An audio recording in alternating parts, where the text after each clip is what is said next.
그죠? 예, 롯데가 근데 롯데그룹 창립 50주년입니까 올해가? 예, 그렇습니다. 그 롯데그룹 창업자가 신격호 총괄회장이잖아요.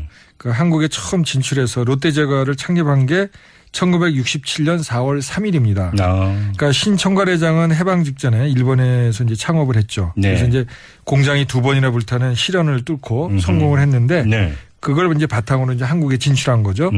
이 롯데그룹의 모태인 롯데제과의 창립 기념일이 결국 그룹의 이제 생일이 된 셈인데 예. 지금 그 신 총괄회장의 평생 수건 사업이 그 잠실에 있는 롯데 월드타워 건립이지 않습니까? 아, 예. 그래서 그 날짜에 맞춰서 이 개장을 할 계획이었어요 원래. 아. 그리고 이제 성대한 어떤 기념행사들 연락을 했는데 네. 지금 상황이 지금 굉장히 어렵게 된 거죠. 그러니까요. 지금 그 몇 년 사이 내후외환이 겹친 것 같습니다. 그렇습니다. 이게 그 50주년 앞두고 말 그대로 최대 위기입니다. 네.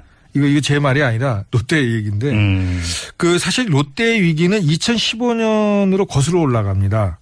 뭐 형제의 난. 그렇습니다. 네. 2015년에 이제 총수 형제 간의 경영권 분쟁이 있었죠. 네. 그리고 작년 6월에는 검찰이 이 전격 압수수색으로 네. 나중에 이제 총수인 신동빈 회장이 배임 횡령 혐의로 이제 불구속 기소됐잖아요. 예. 이 재판이 이르면 이제 이번 달부터 시작된답니다. 공교롭게도. 예. 그리고 지금 이제 당장 현실적으로는 고고도 미사일 방어 체계, 사드 대체 부지 제공으로 중국의 보복에 직면해 있고. 그렇죠. 여기에 대해서 한 가지 더 있습니다. 이 국정농단 주역 최순실 씨와의 정경 유착 혐의로 검찰의 이제 추가 수사 대상으로 또 돼 있죠. 그렇죠. 그래서 이제 사실 이런 여러 건으로 보면 아유, 죄송합니다. 예, 천천히 하세요. 네. 이 다른 기업이 수십 년에 한 번 있을까 말까 한 악재들이 예. 롯데는 지난 2년간 하여튼 잇따라 터진 셈이에요. 그러게요. 뭔가 안 좋은 거는 겹쳐서 온다고 하더니 화불 단행. 이렇게 문자로 쓰시면 제가 갑자기 위축이 돼서 화불단행? 그렇습니다. 네. 고등학교 때 배웁니다. 네, 오늘 하나 배웠습니다. 아무튼 근데 사드 보복 얘기 안 할 수가 없는데요. 롯데 소갈이 정말 심하겠어요. 그렇습니다. 그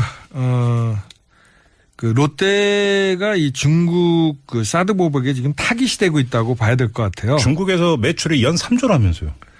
하여튼 크게 재미는 못 보는데 규모 자체는 지금 점점 커지고 있었죠. 그동안. 예. 근데 이 중국 전국에 99개의 롯데마트가 있는데 또 중국 당국의 여러 소방점검, 안전점검 이런 것 때문에 규정 위반 이유로 해서 네. 영업정지 당한 곳이 어제만 해도 23개였다 그랬어요. 네. 근데 오늘 기준으로 39개로 늘어났답니다. 16개가 늘어났고요. 예. 다른 마트들도 지금 점검을 하고 있다니까 아마 영업정지 대상이 늘어나지 않을까 보고요. 예. 또 중국 베이징 발전개혁위원회가 어저께 롯데슈퍼에 대해서 가격 위반 또는 이유는 또 다른 얘기도 있습니다만 네. 표기법 위반 이유로 해서 50만 위안 벌금 부과했다는 거고. 예. 그다음에 중국 롯데 그 인터넷 홈페이지가 일시적으로 마비됐다는 거 진작에 이제 소개가 됐었고요. 그랬었고요. 또 5일 날에는 그 일요일이죠. 중국에서 그 소셜 네트워크 서비스 SNS를 통해서 네. 반 롯데 감정을 부추기는 가짜 뉴스가 또 퍼지는 소동까지 있었어요. 아, 예. 이 신동빈 롯데 회장이 한 언론 인터뷰에서 중국인들은 가난하니까 지금은 불매하지만 가격만 내리면 다시 상품을 살 것이다라는 아주 모욕적인 내용으로 말을 했다. 민족 감정을 완전히 자극하는. 그렇습니다. 그런데 롯데 측은 인터뷰한 적도 없고 또 그런 한국 언론도 존재하지 않는다고 그래요. 그래서 이제 이게 전형적인 가짜 뉴스인데 네. 이런 일이 터졌고. 네. 그래서 롯데가 지금 중국 사업 나아가서는 그룹 전체가 지금 굉장히 위기에 걸린 상황인데 네. 그룹 임원하고 아까 이제 잠깐 통화를 했어요. 예. 그랬더니 자기들의 현 상황을 벙어리 냉가슴 알 듯하다.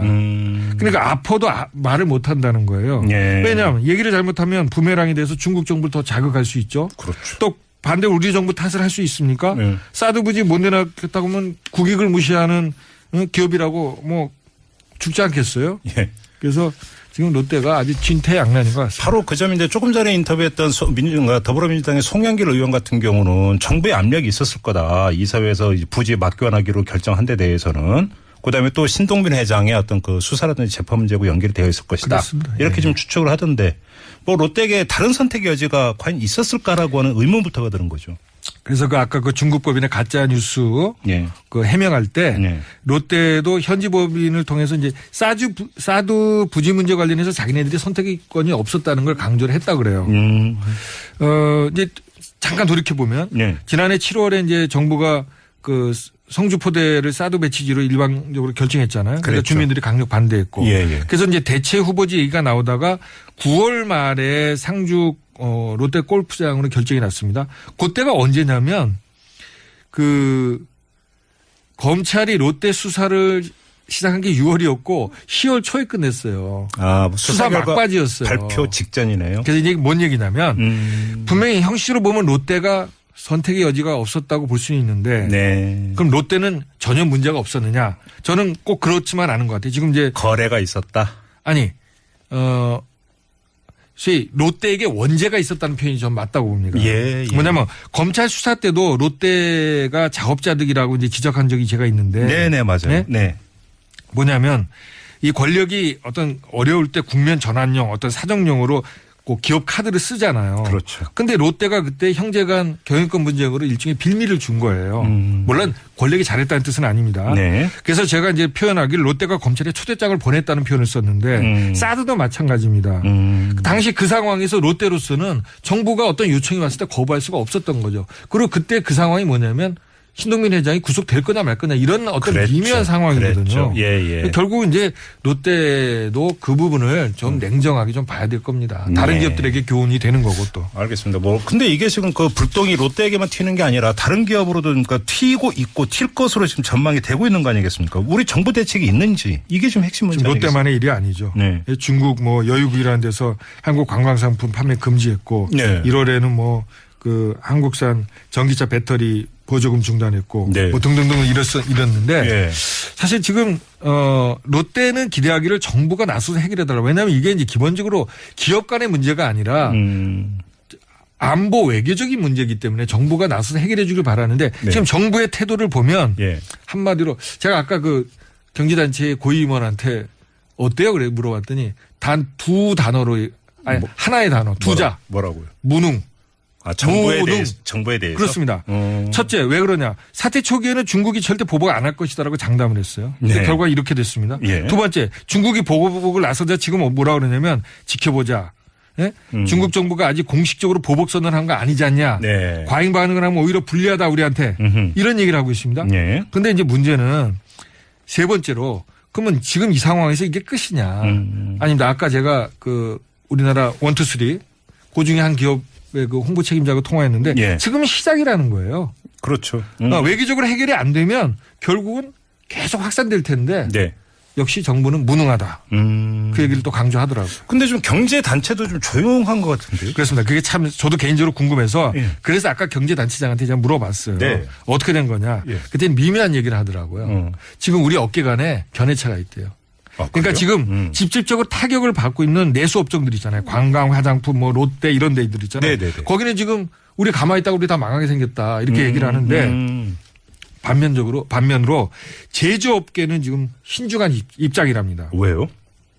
중국 업체들이 한국 제품을 중간재나 원자재로 구입하잖아요. 예. 그래서 자기네들이 만드는 제품에 대해서는 함부로 보복을 못할 거라고 일단 생각을 한다는 거예요. 아. 그래서 사태를 좀 더 관망해 보자. 지금 너무 소리를 요란하게 내는 것은 오히려 불리할 수 있다. 예. 이렇게 업계 간에도 지금 이견들이 있어서 어허. 경제단체가 함부로 얘기할 수가 없고. 근데 이제 뭐 요란하게 하든 안 하든 간에 중요한 거는 정부가 조용히 기민하게 치밀하게 움직여야 되겠죠. 예. 이제 문제는 아까 말씀드린 대로 재계에서는 그러니까 무능. 경제 단체 관계자의 말을 빌면 정부는 너무 조용하게 무능하다라는 무능하다. 거예요. 손을 놓고 있는 것 같다. 예. 그리고 실제 할 수 있는 일도 없는 것 같다. 예. 그러게요. 참 이 문제 어떻게 풀어야 될지 앞서서 뭐 저희가 릴레이 인터뷰도 해봤는데요. 정말 국민이 머리 맞대고 묘안을 좀 찾아야 되는 그런 사안이 아닐까 그러니까 싶어요. 국익이 우선인 건 맞아요. 그렇죠. 근데 이제 국익을 어떤 게 국익이냐가 또 중요한 거겠죠. 사드 배치 문제부터 해가지고. 뭐 견해 차이. 그러나 이제 다수의 국민은 이제 그걸 국익이라는데 국익을 기업이 국익을 우선시 하더라도 네. 일단 정부로서는 그 피해를 국익을 따른 기업의 피해를 많이 보는 일은 막도록 최선의 노력을 다해야 되겠죠. 예. 네. 알겠습니다.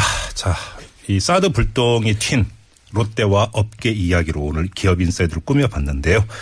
자, 그동안 기업 인사이드를 꾸며주셨던 한겨레의 곽정수 경제 선임 기자와 오늘을 끝으로 인사를 나눠야 됩니다. 너무 힘들어하셔서 빼달라 이런 요청이 있었습니다. 아니 좀 더 하시지 왜 자꾸 빼달라고 하셔서. 또 충전 시간이 좀 필요한 것 같습니다. 아, 충전은 죄송합니다. 잠깐이면 되는 거죠? 뭐 한 달 있다가 다시 한번 뵙죠. 뭐 그런 기회가 올지는 모르겠습니다. 아무튼 그동안 참 좋은 정보, 그다음에 좋은 시각 주셔서 감사드리고요. 뭐 원기 충전하신 다음에 다시 저희와 함께 하실 거라고 믿으면서 오늘 작별인사 나누겠습니다. 그동안 고생 많이 하셨습니다. 예, 그동안 저도 아주 좋은 시간 많이 가졌습니다. 고맙습니다. 예, 감사합니다. 네. 곽정수 한겨레 경제선임 기자와 함께